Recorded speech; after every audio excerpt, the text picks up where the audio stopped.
Assalamualaikum warahmatullahi wabarakatuh. Iki rek wong desa, wong Kediri mau komentar. Ya, mau komentar. Sebelum saya komentar, kita doakan semoga teman-teman saya di seluruh Indonesia, sebangsa dan setanah air dari unsur manapun, dari keyakinan apapun, itu tetap teman saya, saudara saya. Salam waras, jaga NKRI supaya kita hidup tenang damai di tanah Indonesia yang memang direbut oleh nenek moyang kita. Bukan pemberian Belanda, tetapi memang kita rebut dari tangan penjajah melalui tumpah darah, lutaing ludiro pecating nyawa.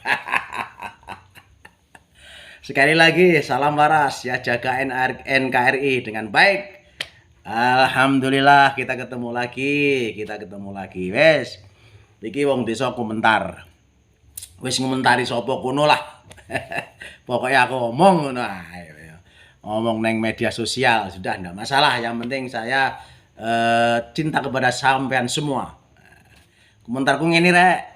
Ya, sekarang kalau kita amati perbedaan-perbedaan pendapat, bahkan perselisihan-perselisihan itu baik antara Kiai Imaduddin dan pendukungnya, ya mungkin termasuk saya mungkin, dan para habaib, dan anak turun Wali Songo, dan semuanya yang ikut di dalamnya, yang ikut dengan adanya permasalahan nasab ini. Kalau menurut saya makin lama makin runyam, dan saya yakin tidak akan ada penyelesaian. Iki pendapatnya wong desa, wong Kediri sing ora tau sekolah. Tidak akan ada penyelesaian, dan semuanya mempunyai niatan ingin jadi pahlawan.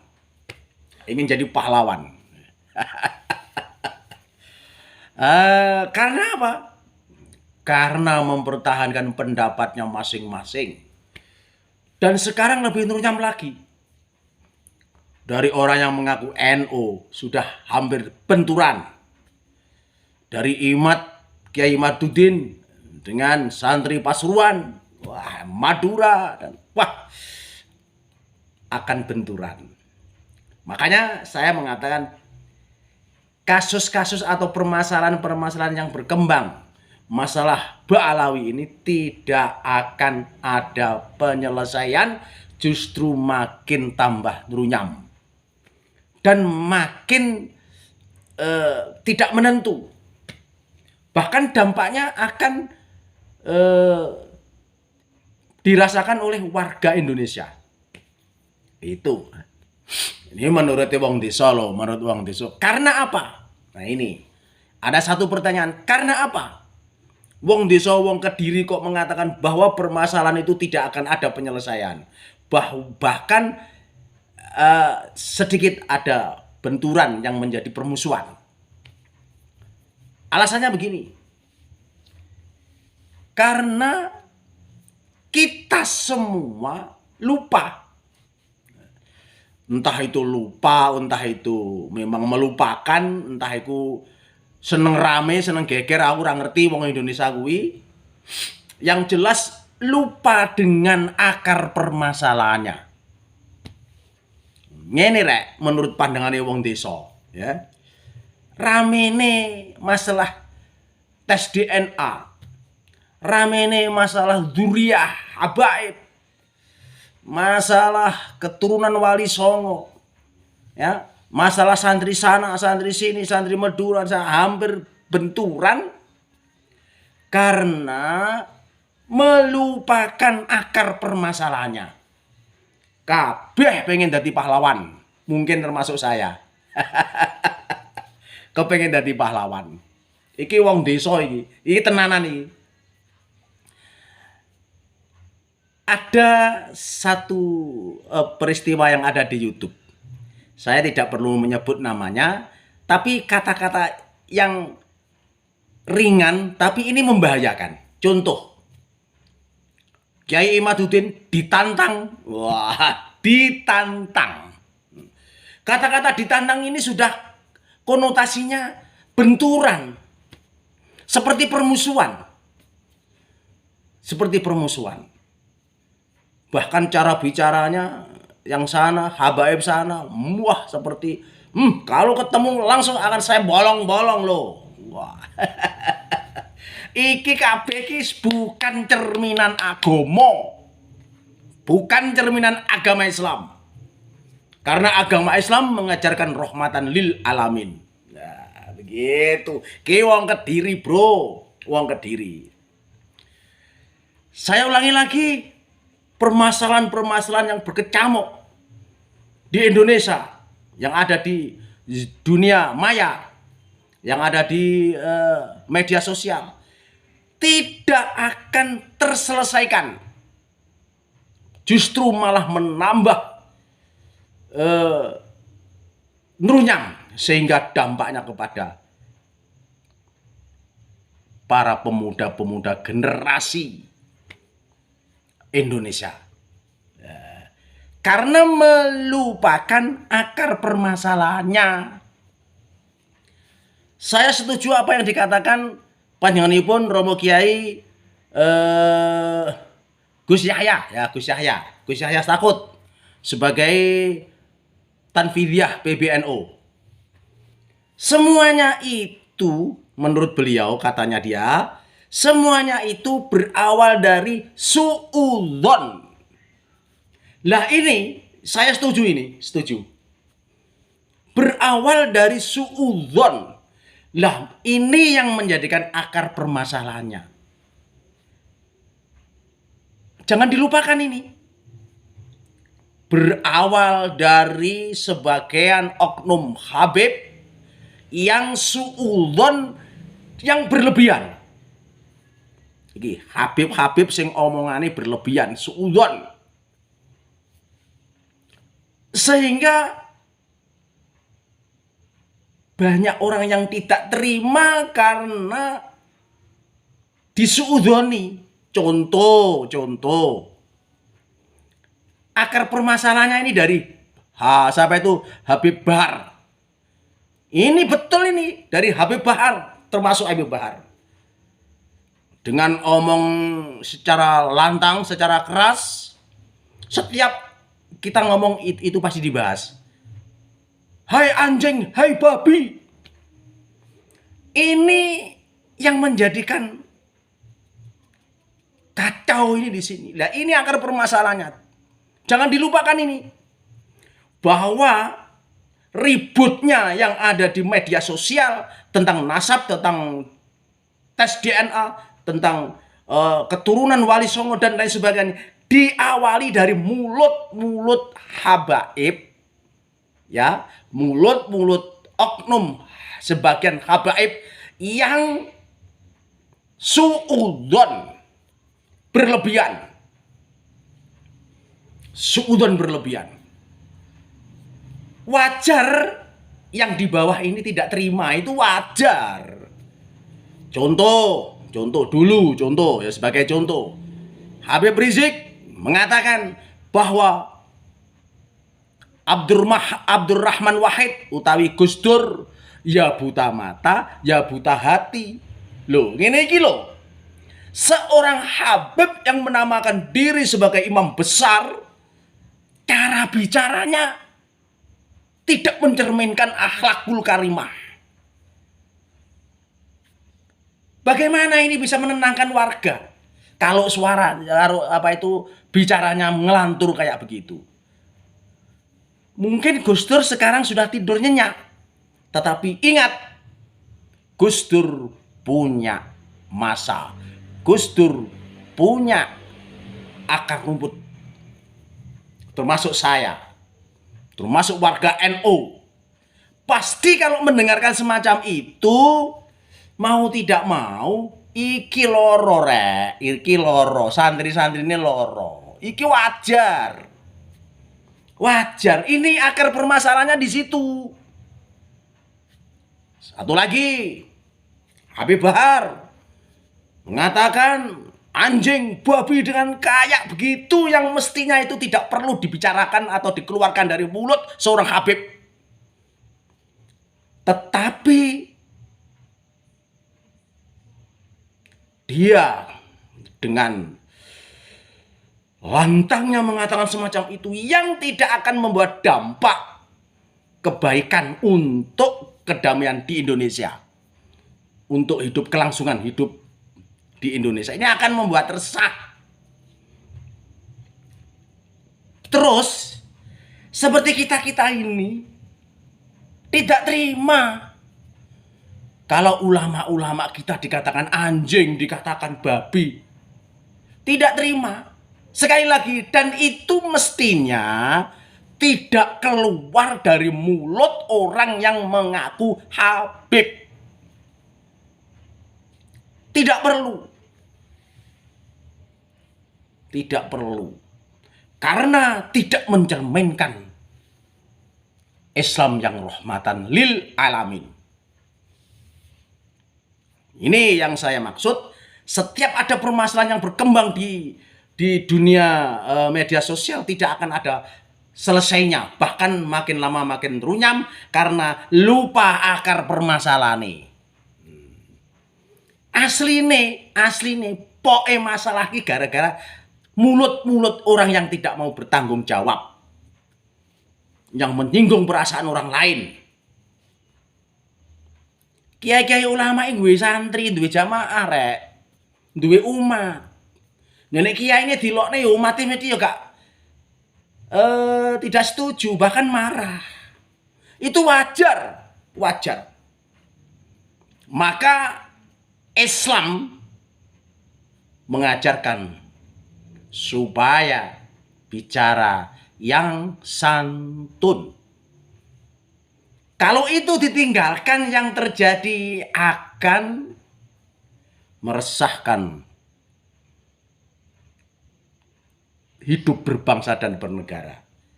Resah sekali, walaupun itu hanya di media sosial. Resah. Maka dari saya, pendapat saya, sebagian Habib-Habib yang mulutnya tidak benar, cara bicaranya kasar, tidak mempunyai adab, diamlah. Diam. Karena tidak mendidik itu. Jadi poe masalah, akar permasalahan ini para Habib-Habib sebagian ngomongane ora ditata. Ora ditata. Tolong kita sadar. Sekarang juga wis ora usah ngaku kowe bener, aku bener, kowe salah, aku bener, gak usah. Mari kita islah. Sing wis sing ngomongan sing ora apik jangan diulangi lagi. Seperti Pak Taufik Assegaf. Ya, jangan diulangi. Gara-gara ini, permasalahannya gara-gara ini. Sehingga sangat runyam permasalahan ini. Wajar. Lelek kita semua menyelesaikan permasalahan itu melupakan akar permasalahannya. Saya yakin tidak akan ada penyelesaiannya. Sing mesti malah ruwet. Begitu. Saya minta maaf, tolong tengok di belakang. Di sana ada anak cucu kita.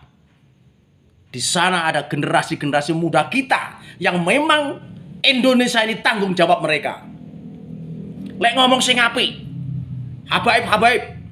Lek ngomong sing apik. Jangan merendahkan pribumi. Saya minta maaf tokoh-tokoh agama, ayo Pak Kiai dan semuanya. Mari kita melihat akar permasalahannya.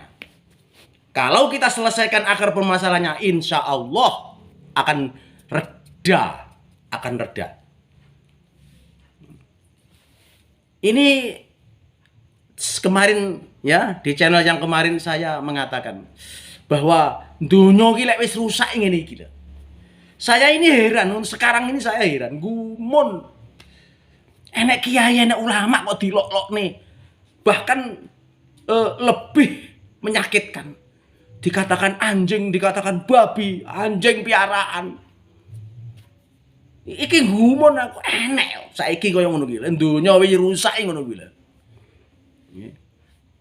Tolong di dalam hidup bermasyarakat jangan sampai merasa suci.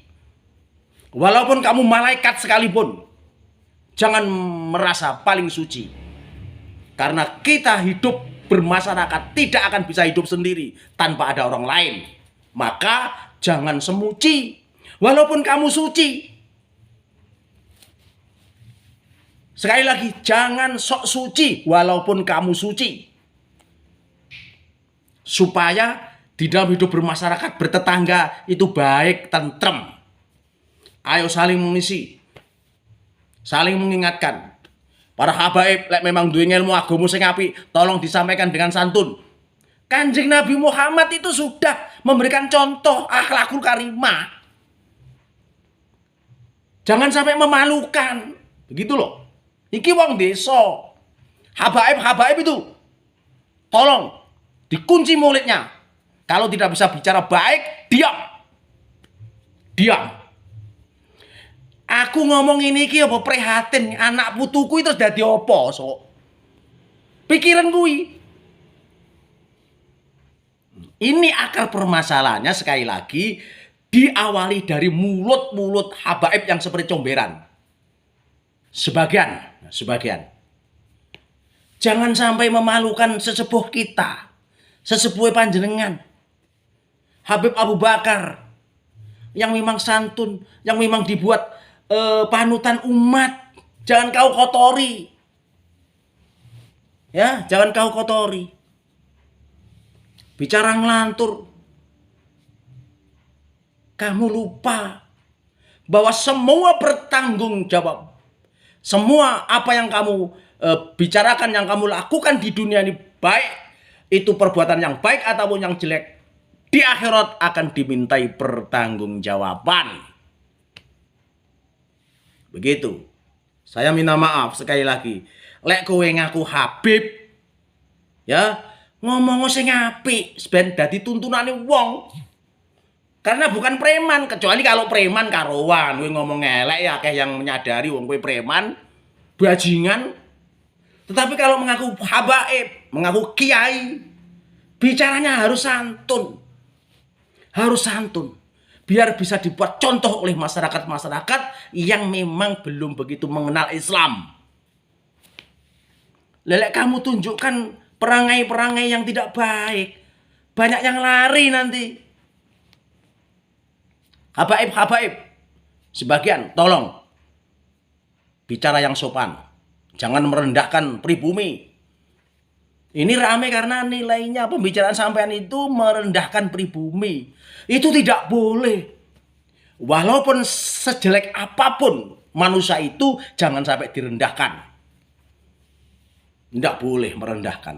Walaupun itu rendah, walaupun itu remeh, tidak boleh meremehkan. Begitu. Jadi awake dhewe sing cerdas rek, sing cerdas. Kita ngomong ini tujuannya bagaimana toh? Bagaimana tujuannya? Anak putumu loh, Kang. Anak putumu iki ben penak uripe. Tidak bingung sapa sing dicontoh iki. Wah, nek sing ngomong yo sing dicontoh Kanjeng Nabi, wong Kanjeng Nabi wis sedo.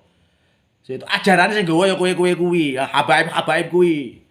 Kiai-kiai kuwi, mari kita berbicara santun. Kalau sudah menyangkut kiai, habaib, ustad, maka bicara agama yang santun, rahmatan lil alamin. Begitu, jangan sampai nantang-nantang. Imaduddin ditantang loh. Kata-kata nantang ini sudah menunjukkan gap. Ini akan dicontoh nanti oleh adik-adik kita. Ingat, bocah saiki iki ora enek sing mondok, jarang sing mondok, Kang. Bib, bocah saiki jarang sing mondok. Ngono. Sobone warung wifi. Sing didelok kowe-kowe ngono kuwi sing rak-rak nggih panutan. Lah iku lek sampe ditiru anak putune dhewe piye? Sapa sing akan tanggung jawab nanti di akhirat? Begitu. Iki wong Kediri. Wong Kediri iki. Kalau menyelesaikan permasalahan, tolong dilihat akar permasalahannya. Opo akar permasalahannya? Itulah yang harus kita selesaikan. Jangan sampai ngelantur kemana-mana. Ya, saya minta maaf. Kalau memang saya salah, saya minta maaf. Ya, Saya minta maaf karena saya memang bukan turunan kiai, bukan turunan habaib, bukan turunan Kanjeng Nabi. Saya ini turunannya Wak Jo Wak Min. Ya. Bapak ibuku gane tandur, gane tebang. Buruh tani. Tetapi saya mempunyai hak untuk hidup tenang. Maka suarakan kebenaran dengan santun. Sekali lagi, suarakan kebenaran dengan santun. Biar yang ada di bawah, biar masyarakat, biar tetonggone awake dhewe iki urip tenang. Senajan to mangan jangan terong, jangan kates, tapi lek rukun kuwi enak. Enak, Beb. Jangan mempertahankan harga diri. Piro harga dirimu? Piro? Hah? Harga dirimu piro? Ingat semuanya itu yang menjalankan Allah Subhanahu wa taala. Awake dhewe engko matine piye ora roh. Maka jangan sombong. Jangan kumalungkung. Ojo adikang adikung. Dupeh awakmu turunan habaib nek ngomong saenake dhewe. Melecehkan orang lain yang akan membuat gaduh. Neng akhirat kowe nek pertanggungjawabane, Beb. Oke? Sekali lagi, suarakan kebenaran dengan santun. Suarakan kebenaran dengan santun. Karena menyuarakan kebenaran kalau tidak santun, maka kebenaran akan hilang. Dari Wong Kediri, billahi taufiq wal hidayah. Wassalamualaikum warahmatullahi wabarakatuh.